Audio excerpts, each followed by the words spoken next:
చూస్ country delight, live better. ఇప్పుడే country delight యాప్ని download చేసుకోండి.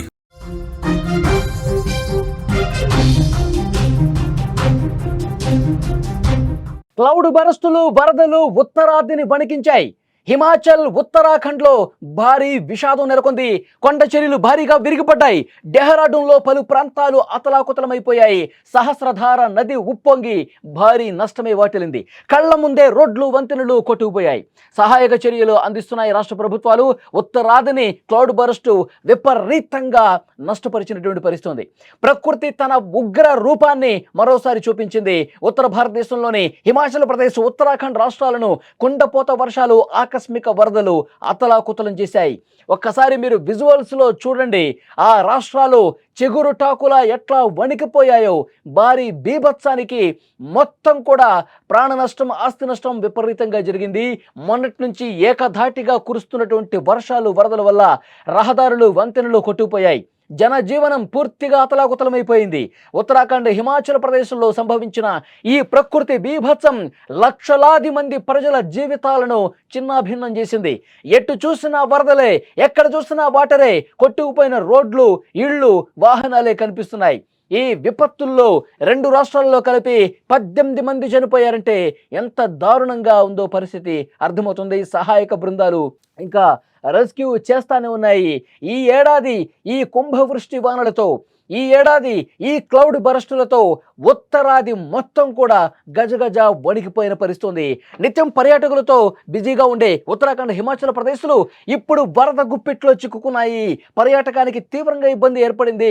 అక్కడికి వచ్చినటువంటి పర్యాటకులు కూడా కొట్టుకుపోయారంటే పరిస్థితి ఎంత భయానకంగా ఉందో అర్థం చేసుకోవచ్చు. అంటే వర్షాలు పడతా ఉంటే తగ్గుముఖం పడతాయి అనుకున్నారు, కానీ ఇంత క్లౌడ్ బరస్ట్ లాగా, ఈ విధంగా కుంభవృష్టిలాగా 1 గంటలోనే 20 సెంటీమీటర్ల వర్షపాతం ఒక్కసారిగా కురవటం వల్ల, ఎగువ నుంచి ఇంకా వరద ఫ్లో రావటం వల్ల, అది కొండ ప్రాంతం కావటం వల్ల పెద్ద పెద్ద బండరాళ్ళు, బురదతో, రాళ్లతో కూడినటువంటి వరద ఒక్కసారిగా కిందకు వేగంగా దూసుకురావడంతో కింద ఉన్న పర్యాటకులు మొత్తం కూడా కొట్టుకుపోయిన పరిస్థితి. కింద ఉన్నటువంటి నివాస ప్రాంతాలు మొత్తం కూడా జల సమాధి అయిపోయిన పరిస్థితి. ఇంకా బురదలో కూరుకుపోయి చాలామంది, వాళ్ళ పరిస్థితి అర్థం కావట్లేదు. వాళ్ళు అసలు బతుకున్నారో లేదో కూడా తెలియని పరిస్థితి. వాళ్ళ బురదలో కూరుకుపోయి చనిపోయి గల్లంతైపోయినటువంటి పరిస్థితి. ఇంకా ఆ మృతదేహాలకు సంబంధించిన సమాచారం కూడా లేదు. అంటే పరిస్థితి ఎంత ఎంత భయానకంగా ఉందో అర్థం చేసుకోవచ్చు. 2 రాష్ట్రాల్లో ఉన్నటువంటి పరిస్థితి మీరు చూస్తూ ఉన్నారు. సహస్రధార నది ఉగ్రరూపం దాల్చి అక్కడ ఉన్నటువంటి స్థానిక ప్రజానీకం మొత్తం కూడా ఏ విధంగా ఇబ్బంది పడ్డారో ఇక్కడ స్క్రీన్ మీద మీకు కనిపిస్తున్నటువంటి దృశ్యాలే నిదర్శనంగా ఉన్నాయి. వాహనాలు కొట్టుకుపోయాయి, అందులో మనుషులు కొట్టుకుపోయారు, రాళ్ల కింద ఇంకా సమాధి అయిపోయినటువంటి పరిస్థితి. అంత భయానకమైనటువంటి దృశ్యాలు ఇప్పుడు అక్కడ కనిపిస్తూ ఉన్నాయి. మోగ జీవాలు కూడా బతకలేనటువంటి సిచ్యువేషన్ అక్కడ కనిపిస్తోంది. గత సోమవారం రాత్రి నుంచి కూడా మంగళవారం తెల్లవారుజాము వరకు కురిసినటువంటి కుండపోత వర్షాలు, ఆకస్మిక వరదలు ఈ 2 రాష్ట్రాల్లో తీవ్ర విషాదమే మిగిల్చిన పరిస్థితి. ఉత్తరాఖండ్ రాజధాని డెహ్రాడూన్ అయితే గజ గజ గజ వణికిపోయింది. డెహ్రాడూన్లో పరిస్థితులు ఎంత దారుణంగా ఉన్నాయంటే మొత్తం నామరూపాలు లేకుండా పోయింది. డెహ్రాడూన్ అసలు ఇది డెహ్రాడూనేనా, గతంలో మనం చూసిన డెహ్రాడూనేనా అని అక్కడ పరిస్థితి చూస్తే అర్థమవుతుంది. ఇంకా సోమవారం రాత్రి కురిసినటువంటి భారీ వర్షానికి అక్కడ ఉన్నటువంటి స్థానికంగా సహస్రధార నది కావచ్చు, అక్కడ వాగులు కావచ్చు విపరీతంగా పొంగి ప్రవహిస్తూ ఉన్నాయి. హోటళ్లలోకి, దుకాణాల్లో కూడా వరద నీరు, బురద నీరు వచ్చి భారీగా నష్టాన్ని మిగిల్చింది. మాల్దేవతా ప్రాంతంలో ఏకంగా 100 మీటర్ల పొడవైన రోడ్డు వరదకు పూర్తిగా కొట్టుకుపోయింది. పలు గ్రామాలకు రాకపోకలు పూర్తిగా నిలిచిపోయాయి. ఒక గ్రామం నుంచి ఇంకో గ్రామానికి వెళ్ళలేని పరిస్థితి. అసలు బయటకు రావాలంటే భయపడే పరిస్థితి ఏర్పడింది. అంత దారుణమైనటువంటి, విషాదకరమైనటువంటి ఘటన డెహ్రాడూన్లోని నందాకీ చౌకీ వద్ద చోటు చేసుకుంది. ట్యాన్స్ నదిని ట్రాక్టర్లో దాటుతుండగా వచ్చిన వరదలో ఉత్తరప్రదేశ్కు చెందినటువంటి 15 మంది కొట్టుకుపోయారు. ఈ ఘటనలో అందరూ చనిపోయినట్టు అధికారులు నిర్ధారించినట్లుగా సమాచారం వస్తుంది. ఇక ఇది కాక వివిధ ఘటనల్లో చాలామంది కూడా ఇబ్బందికర పరిస్థితి ఎదుర్కొన్నారు. ఒక 3 అయితే ప్రాణాలు కోల్పోయినట్టుగా సమాచారం వస్తుంది. వారి కోసం ఎన్డీఆర్ఎఫ్, ఎస్డీఆర్ఎఫ్ బృందాలు కూడా గాలింపు చర్యలు చేపట్టినటువంటి పరిస్థితి. ఒక్కసారి మీరు స్క్రీన్ మీద దృశ్యాలు చూడండి. అందరూ కొట్టుకుపోతున్నటువంటి దృశ్యాలు. ఒడ్డున ఉన్న వాళ్ళు రక్షించలేని పరిస్థితి ఏర్పడుతుంది. ఒక్కసారి ఆ విజువల్ చూడండి. మొత్తం ఆ వరదలోనే కొట్టుకుపోతూ ఉన్నారు. ఇటు పక్కన వాళ్ళు రక్షించడానికి ఇక ప్రయత్నం కూడా చేయలేని పరిస్థితి. ఎందుకంటే ఆ వరద చూడండి, ఆ వేగంగా వచ్చేటువంటి ఆ ఫ్లో చూడండి. ఒక్కసారి కాలు లోపల పెడితే బతకటం కష్టం అన్నట్టుగా అంత భయంకరంగా ఆ వరద కనిపిస్తోంది. కానీ వాళ్ళకి సంబంధించినటువంటి వ్యక్తులు, వాళ్ళ కుటుంబ సభ్యులు ఇక్కడ ఇటువైపు నిలబడి అక్కడున్న స్థానికులు చూడటమే తప్ప ఏమీ చేయలేని నిస్సహాయ పరిస్థితి. అంత భయంకరంగా ఆ వరదలో వాళ్ళు కొట్టుకుపోతున్నారు. ఉత్తరాఖండ్‌లో క్లౌడ్ బరస్ట్ సృష్టించిన విధ్వంసానికి వికాస్ నగర్ ప్రాంతంలో ఉన్న నదిలో నీటి ప్రవాహం ఒక్కసారిగా పెరిగింది. ఈ నదికి వంతెన నిర్మాణ పని ఉన్న ఇద్దరు యువకులు కూడా చిక్కుకుపోయారు. నది ప్రవాహం బాగా పెరగటంతో వాళ్ళలో ఒకళ్ళు వెంటనే ప్రాణాల కోసం నది నుంచి బయటపడ్డారు. కానీ ఇంకొక యువకుడు ముందుకు వెళ్ళలేకపోయాడు. అతను నది మధ్యలో ఉన్న ఒక కరెంటు పోల్‌ను గట్టిగా పట్టుకొని నిల్చున్న పరిస్థితుంది. ఇక్కడ చూడండి, కరెంటు పోల్ సాయంతో అతను ప్రాణాలు దక్కించుకున్న ప్రయత్నం చేశాడు.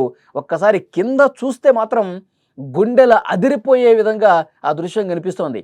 ఒక్కసారి అతను జారి కింద పడితే కొన్ని కిలోమీటర్లు అతను ఆ వరద ప్రవాహంలో కొట్టుకుపోయే పరిస్థితి ఉంటుంది. పైనుంచి బిగిన వస్తున్నటువంటి ఆ వరద ప్రవాహానికి అక్కడ కరెంటు పోలు ఉంది కాబట్టి అతను బతికిపోయాడు. కరెంటు పోలు లేకుండా ఉండుంటే అందులో కొట్టుకుపోయేవాడు, జల సమాధి అయిపోయే పరిస్థితి. ఇతని పరిస్థితి గమనించినటువంటి అక్కడ స్థానికులు వెంటనే అధికార బృందానికి సమాచారం అందించారు. రెస్క్యూ బృందానికి సమాచారం అందించారు. అక్కడ వాళ్ళు ఏ విధంగా రెస్క్యూ చేస్తున్నారు మీరు స్క్రీన్ మీద చూడొచ్చు. కరెంటు పోల్ని పట్టుకొని పైకి ఎక్కి తన ప్రాణాలు కాపాడుకున్న అతన్ని అధికార యంత్రాంగం, అక్కడ ఉన్న రెస్క్యూ టీం తాడేసి రెస్క్యూ చేసి అతన్ని కాపాడారు. ఆ దృశ్యాలు మీరు స్క్రీన్ మీద చూస్తున్నారు.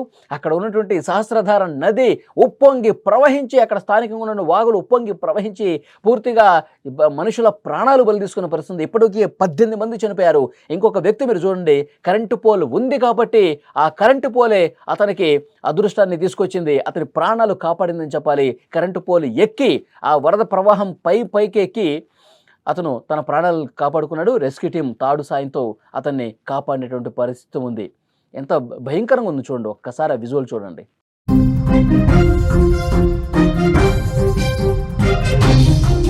ఒక డ్రోన్ సాయంతో తాడు పంపించి అతన్ని కాపాడారు. విజువల్స్ చూస్తూ ఉన్నారు. అతను ఇక నాకు ఈ రోజే చివరి రోజు అనుకున్నాడు. అంత భయంకరంగా వరద కనిపిస్తోంది. ఆ పోల్ లేకపోతే నిజంగా ప్రాణాలు దక్కేవి కాదు. అక్కడ రెస్క్యూ సిబ్బంది తాడును పంపించి డ్రోన్ సాయంతో అతన్ని కాపాడేటువంటి పరిస్థితి. ఇక హిమాచల్ ప్రదేశ్లో పరిస్థితి అయితే చాలా తీవ్రంగా పరిస్థితులు కనిపించాయి. ప్రకృతి బీభత్సానికి 3 చనిపోయారు. మండి జిల్లాలో పరిస్థితి అయితే బ్రాక్టా గ్రామంలో ఇల్లు కూలి 2 మహిళలు, ఒక చిన్నారి ప్రాణాలు కోల్పోయారు. 2 తీవ్రంగా గాయపడ్డారు. మండి జిల్లాలో ధర్మపూర్ పట్టణంలోని ప్రధాన బస్టాండ్ పూర్తిగా వరద నీటిలో మునిగిపోయింది. దాదాపు 20కి పైగా ప్రభుత్వ బస్సులు, ఇతర వాహనాలు కొట్టుకుపోయాయి. పంప్ హౌస్లు, దుకాణాలు ధ్వంసమయ్యాయి. ఆర్టీసీకి దాదాపు 6 కోట్ల రూపాయల నష్టం వచ్చింది. రాజధాని సిమ్లాలో కూడా కొండ చర్యలు విరిగిపట్టడంతో ప్రధాన రహదారులన్నీ కూడా మూసుకుపోయిన పరిస్థితి.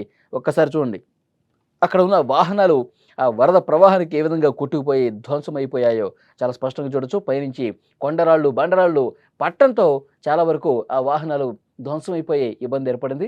మొత్తం ఆ వరద ప్రవాహం మొన్నటి వరకు అక్కడ కురిసినటువంటి భారీ వర్షాలకు, వరదలకు వాహనాలు చాలా దూరం వరకు కొట్టుకొచ్చిన పరిస్థితి. మొత్తం తునాతునకులైపోయాయి. చూడండి, పూర్తిగా ధ్వంసమైపోయినటువంటి వాహనాలు చూస్తున్నారు. పూర్తిగా ధ్వంసమైపోయినటువంటి అక్కడ రోడ్లు కనిపిస్తూ ఉన్నాయి. మొత్తం దీన్ని మొత్తం కూడా పునరుద్ధరణ చర్యలు తీసుకోవాలంటే, మళ్ళీ ఈ ప్రాంతం మొత్తం యథాస్థానానికి రావాలంటే 1 సంవత్సరం సమయం పడుతుంది. అంత దారుణంగా అక్కడ రోడ్లు కావచ్చు, ఇతర మౌలిక వసతులన్నీ కూడా ధ్వంసమైపోయిన పరిస్థితి. ఒక కారు అయితే అందులో ప్రయాణిస్తూ వారు అట్లాగే కొట్టుకుపోయారు. అక్కడ ఇళ్ల ముందు పెట్టినటువంటి వెహికల్స్, షాపుల ముందు పెట్టినటువంటి వెహికల్స్ ఆ వరద దాటికి ఏ విధంగా కొట్టుకొని వచ్చి పూర్తిగా ధ్వంసమైపోయాయో, అక్కడ ఇళ్ళు కావచ్చు, ఆ రోడ్లు కావచ్చు ఏ విధంగా ధ్వంసమైపోయాయో నామరూపాలు లేకుండా పోయిన పరిస్థితి. అంత దారుణంగా ఈ క్లౌడ్ బరస్ట్ మిగిల్చిన విషాదానికి సంబంధించిన దృశ్యాలు ఇవి. మనుషులు కొట్టుకుపోయినా, ఇళ్ళు కొట్టుకుపోయినా, రోడ్లు కొట్టుకుపోయినా, వాహనాలు కొట్టుకుపోయినా, ఇవన్నీ కూడా క్లౌడ్ బరస్ట్ నుంచి ఆ క్లౌడ్ బరస్ట్ మిగిల్చినటువంటి విషాద దృశ్యాలు, ఒళ్ళు గగురు పొడిచేటువంటి దృశ్యాలు అవి. నిజంగా ప్రాణాలు కోల్పోయారు. ఇంకా రాళ్ల కింద మృతదేహాలు ఉన్నట్టుగా రెస్క్యూ టీం భావిస్తోంది. చాలా రాళ్ళు, ఆ చెట్ల అవన్నీ కూడా తొలగిస్తే ఇంకొన్ని మృతదేహాలు బయటపడొచ్చేమని చెప్పి అనుమానిస్తూ ఉన్నారు. రెస్క్యూ టీం అన్నీ కూడా రెస్క్యూ చేస్తున్నటువంటి దృశ్యాలే కనిపిస్తూ ఉన్నాయి.